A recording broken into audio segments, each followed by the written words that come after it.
చనిపోయిన వాళ్ళ పేర్ల ముందు స్వర్గీయ అని ఎందుకు రాస్తామో తెలుసా? ఎందుకంటే వాళ్ళు బతికున్నప్పుడు వాళ్ళు చేసిన పనులను బట్టి స్వర్గానికి పోతారా, నరకానికి పోతారా అనేది మనకు తెలియదు. అసలు స్వర్గం, నరకం అనేది ఉందా లేదా అనేది కూడా మనకు తెలియదు. కానీ చనిపోయిన వాళ్ళ గురించి మనము బ్యాడ్‌గా మాట్లాడినా, ఇష్టం వచ్చినట్టు మాట్లాడినా ఆ వ్యక్తి లేడు గదా! వ్యక్తి చనిపోయిండంటేనే మనం రెస్పెక్ట్ ఇయ్యాలి. అటువంటి వ్యక్తులకు రెస్పెక్ట్ ఇయ్యకుండా గనక తిడితే మహాపాపం అనేది ఒక ఆనవాయితీ ఉంది పూర్వకాలం నుండి. మరి ఆ మహాపాపం అంటుకోవద్దు అంటే స్వర్గీయ అని ఆ చనిపోయిన వాళ్ళ పేరు ముందు పెడతారు. పాపం అనేది ఎక్కడుంది, దోషం అనేది ఎక్కడుంది అని ఆలోచించకండి. అది పూర్వీకుల నమ్మకం, మన నమ్మకం, మన ఇష్టం. మన మనసు ఎలా చెప్తే అలా వింటాం. సో మీ మెంటాలిటీని బట్టి పాపం ఉందా లేదా మీరే డిసైడ్ చేసుకోండి.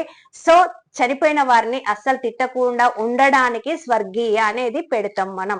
సో ఇలాంటి వీడియోస్ కోసం లైక్ చేయండి, షేర్ చేయండి, సపోర్ట్ చేయండి, సబ్స్క్రైబ్ చేసుకోవడం అస్సలు మర్చిపోకండి.